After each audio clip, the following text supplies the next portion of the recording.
It's quite clear that Kamala Harris is coming out with policies that are sort of not necessarily geared towards us, and in attempt to sort of attack to the middle. We had talked to David Sirota about this on Wednesday, but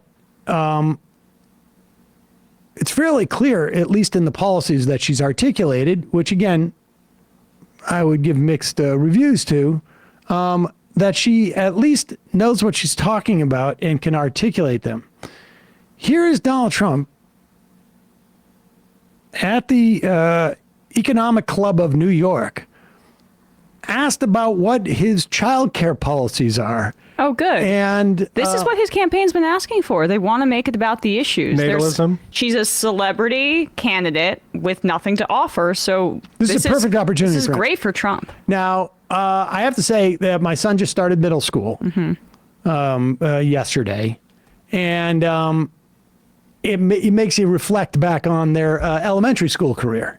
And I do remember seeing some oral book reports that they gave. Oh. And, sometimes you can tell, like, when the kid has not read the book. You know what I mean? I don't know why I thought of that, but here's Donald Trump.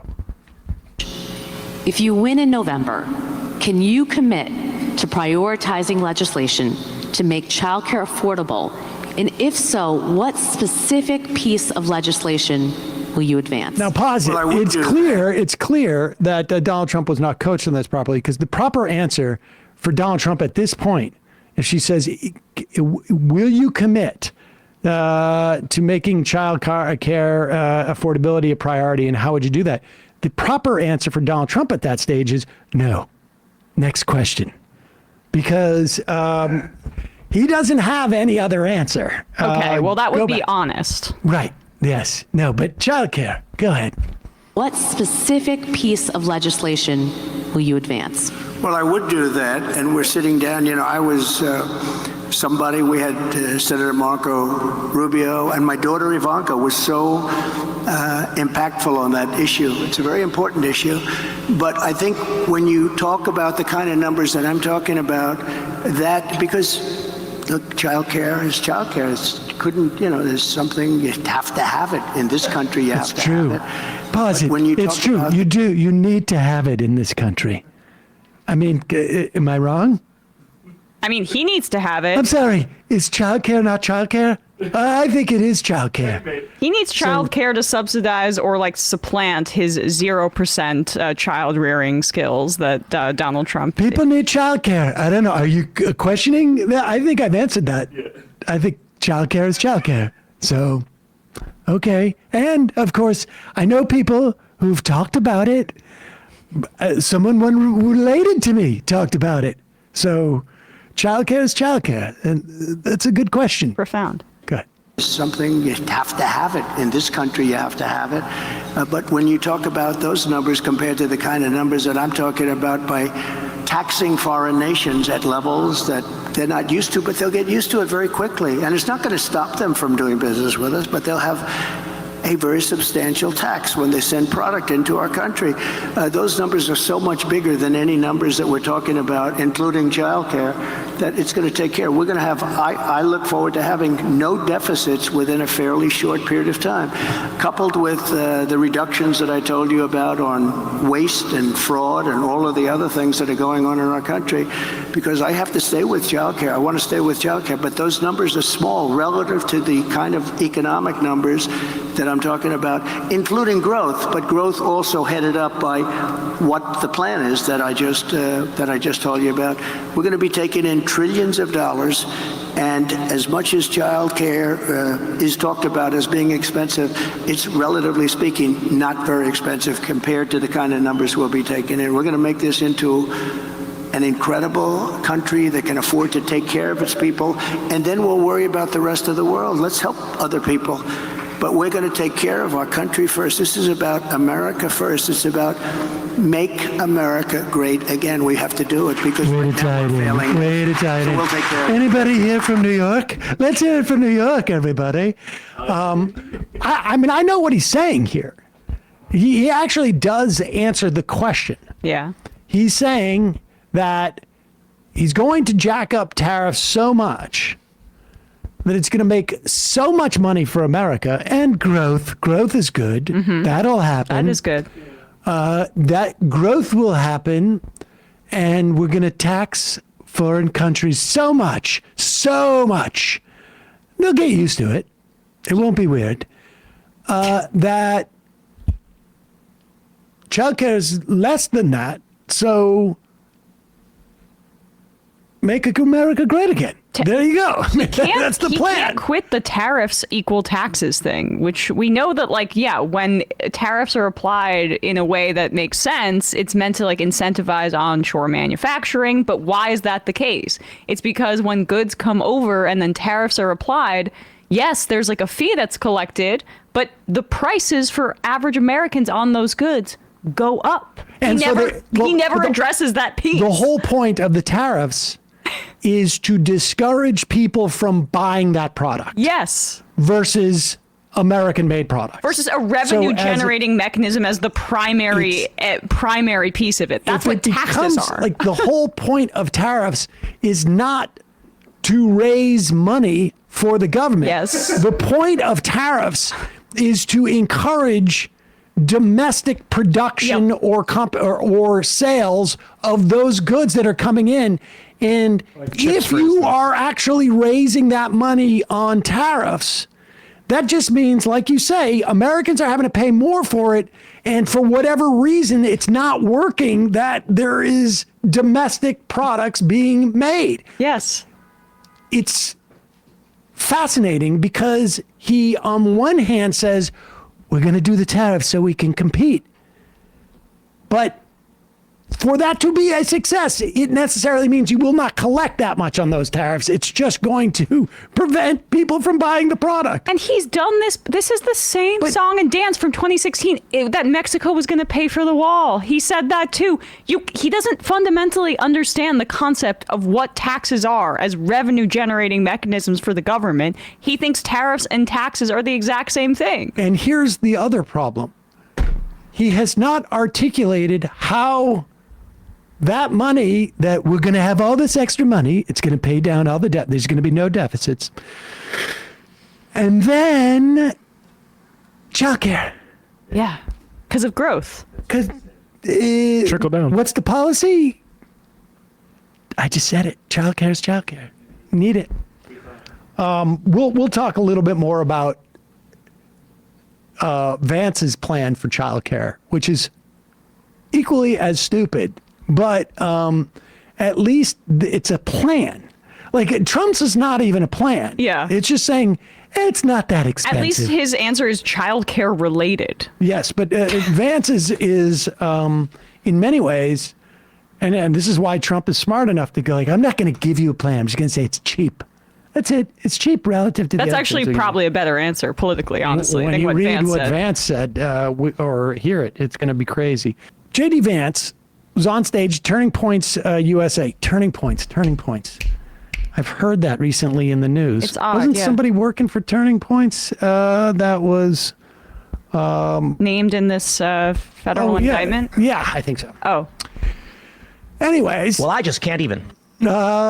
Charlie Kirk is interviewing J.D. Vance, and they are attempting again, right? Like, there's nobody in that Turning Points audience who cares about childcare. Honestly, there's nobody. I mean, nobody. Yeah, they want the women in the home. Childcare, please. That means that you're probably a bit of a mouthy broad going out there and making can big the bucks. state enforce patriarchy? I mean, it's honestly, it is completely antithetical to everything that J.D. Vance has been talking about. I mean, J.D. Vance is on record saying in about 5,000 different locations, if you are a woman who's pursuing a career, you're being sold a bill of goods. You should be at home with a family. Otherwise, your life has no meaning. I mean, that's just his. That's his ideology. Policy, yeah. But they're stuck with, like, wait a second. It's not weedy enough to simply cite some form of religious fundamentalism as a policy statement. We've got to pretend like we're doing policy, and so that we can claim that Kamala Harris is not doing policy. And so Charlie Kirk asked about childcare, and the one thing that amazes me about this, I mean, just over and over again, is like, does JD Vance do no prep for any of this? Like, it just sounds like he's winging it. And it's not like he couldn't say to Charlie Kirk, Charlie, what are you going to ask me about? Well, because this is also gesturing at something that Vance wants to employ, which is this Viktor Orban style vision of a society where, like, he tried to outflank Harris with saying, I will make the child tax credit $5,000 in the first year of a child's life. And she came out and said, okay, I raise you one, I'll do $6,000, because he doesn't mean what he says. He didn't show up to the vote for the expanded child tax credit. What he wants to do is use children as propaganda objects to sell a Christian theocratic vision for the country, which is what Orban has done, as you know, and they emulate him, where it's like using the government with tax credits and things like that to keep women in the home, and also to privilege heterosexual couples by making them subject to like these tax benefits. That's their vision, but they don't want to say that because it's a minoritarian vision, as it is for the entirety of their platform. And here is Charlie Kirk with that question. Can we do about lowering the cost of daycare? Hayden, obviously a working family, and it's very hard for working families to get by. How will we lower the cost of daycare? It's such an important question, Charlie. And I think one of the things that we can do is make it easier for family models to choose, or for families to choose whatever model they want, right? So one of the ways that you might be able to relieve a little bit of pressure on people who are paying so much for daycare is make it so that maybe like grandma or grandpa wants to help out a little bit more, or maybe there's an aunt or uncle that wants to help out a little bit more. If that happens, you relieve some of the pressure on all the resources that we're spending in daycare. Pause it for 1 second. Now wait. Now the policy is what? Is the government now saying that grandma and grandpa can't provide daycare for the kids? Or is he the interesting thing is I would be okay with some type of like government support where you're like, we will actually subsidize grandma and grandparents with doing that. Yeah. Or, family members. Like, it's very contentious when you have family members who are taking care of like their elder parents in terms of like, Medicare reimbursement and whatnot. Is he saying loosen that up, or is he just saying, hey, man, have you thought about some of your relatives taking care? Because, my parents love taking care of their grandkids. I don't know. I think they also like the ability to not do that and enjoy their retirement. No. We're going to mandate. Listen, if you do it once, Grandma, you got to do it every day, starting at 8:30 a.m. I want you here.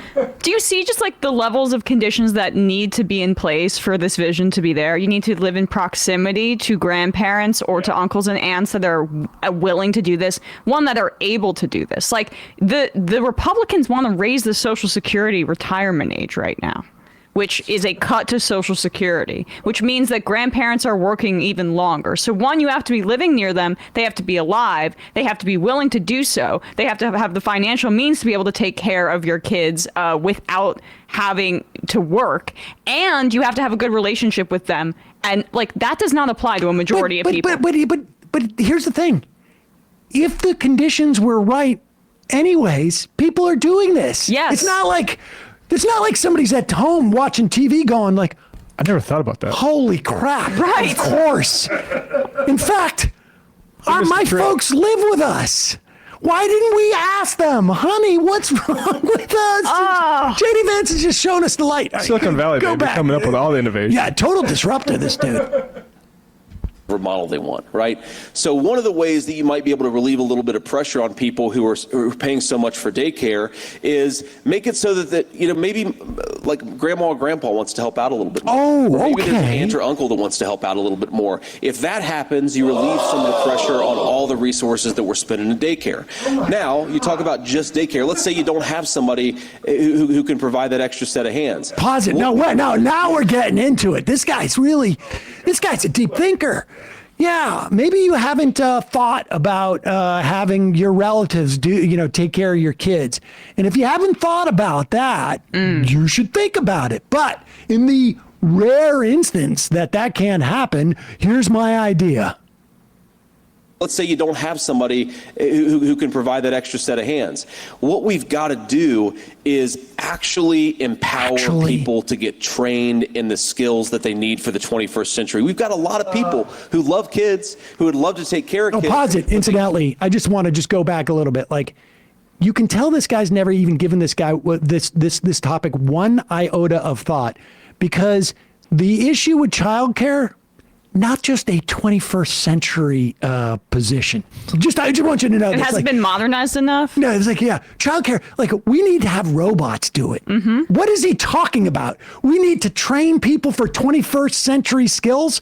Childcare is not a 21st century skill. We actually need it in the 20th century too. You know, I believe also, this. It's a quarter over the 21st century. Can we retire that? It's so silly. But I remember when I was touring, when I first started doing this job in 2016, when I think we might have been in Pennsylvania or Michigan. This is when I kind of figured that Hillary had a good chance of losing. But we were interviewing people, including childcare workers. And I remember this one particular woman saying that basically it's a struggle for her to stay out of poverty. And she's a full-time childcare worker, and she works crazy hours, double shifts, and things like that. Well, maybe that's what he's going to offer. He's going to offer higher pay for them. Extensive job training and maybe a universal childcare program like we actually had in the American Rescue Act, where we were subsidizing thousands of childcare facilities across the country. We rolled that back.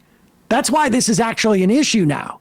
It got rolled back because in Build Back Better, it was cut out to deal with Sinema and Manchin and stooges like his colleagues in the Republican Senate. But here it is. Here's the big, he's going to come in with some funding, I bet. Is actually empower people to get trained in the skills that they need for the 21st century. We've got a lot of people who love kids, who would love to take care of kids, but they can't, either because they don't have access to the education that they need, or maybe more importantly, because the state government says you're not allowed to take care of children unless you have some ridiculous certification that has nothing to do with taking care of kids. All right, pause it right there. I want you to, do we have that link? This is from Monroe College in this is this is New York State, right? Oh, I'm blinded by the red tape. Childcare training, professional development for licensed and registered programs. Now, if you're a parent, you probably understand why you might, if you're going to hand off your kid this red tape to a facility, you're going to want like something there. Now, in New York State, I believe it is, if you have a childcare where you're just taking care of 3 kids or less, you don't need any of this. But if it's more, you need, and this is pretty onerous stuff. Let's go down. What are the New York State requirements? Roles and training. Okay, if you're a daycare provider, your role is to attend training and keep accurate records, et cetera, et cetera. Okay, what is needed to, the training credits are, keep going down. Where was that? It was 30 hours you need of training. Here it is, yeah. Okay, upon request from the office, you must be able to show proof of compliance with 30 hours of training needed in a 2-year period. Well, I just can't even. So you could do the math, an hour and 15 minutes a month of training to be qualified, but you need to have proof. And you have 2 documents, 2 forms to track your program and see the individual hours. I thought the Republicans... Now, you can also have credential programs where you can get a child development associate credential, which is the most widely recognized credential in early child education. And that's a career of advancement in early child education. But you don't need that for daycare. You can get a program administrator credential if you want to set up your own daycare. But if you need to just work in a daycare facility, all you need to do is do that 30 hours worth of training. I thought that the Republicans are the ones that wanted to protect children. So they want less regulations in daycare. Do people remember? They also have background checks. I forgot about that. You have background checks. Do you remember to make the sure that you've not been Yes. fired from different places, or that you have any type of offense in terms? I mean, I remember reading about this. I wasn't alive for this, but the McMartin preschool trial, which was that satanic panic trial in the 1980s, where the entire right was obsessed with the idea that ritualistic sexual abuse was happening to children at daycare facilities. This was a right-wing driven hysteria. Now, the Republicans would never do that, right? In the modern day, in 2024, they would never have conspiracy theories about children being preyed upon by people in schools or things like that. No, but in pizza stores. Oh, that's also, I did hear about that one thing. But they would never, in the year 2024 or 2023, make entire presidential campaigns about children being groomed or molested in schools or anything like that. How is this compatible, this vision? Well, it is. It's because it's libertarianism and they don't want to think about raising money to actually make people's lives better via taxation. But this is not a compatible vision with the protect children idea from the Republicans. No. Do we have more 20 more seconds? Ridiculous certification that has nothing to do with taking care of kids. So empower people to get the skills they need. Don't force every early child care specialist to go and get a 6-year college degree where they've got a whole lot of debt and Americans are much poorer because they're paying out the wazoo for daycare. Empower working families, empower people who want to do these things for a living, and that's what we got to do. All right, we Empowered. Amazing. Empower them by cutting We're doing nothing. Standards. Doing nothing. First of all, he's making up the standards. I mean, maybe it's different in some other state. Maybe California or Massachusetts has stricter requirements than New York State. But I am willing to bet everything I own that the state of Tennessee, for instance, does not have stricter requirements than New York State. Yeah. With all due respect to Tennessee. Speaking of Tennessee, That goes so far beyond the pale. I just can't even. hey folks, don't forget to hit the subscribe button and check out our daily show. We do it every day at 12 p.m. Eastern for about 2.5 hours. We even take phone calls. You should check that out.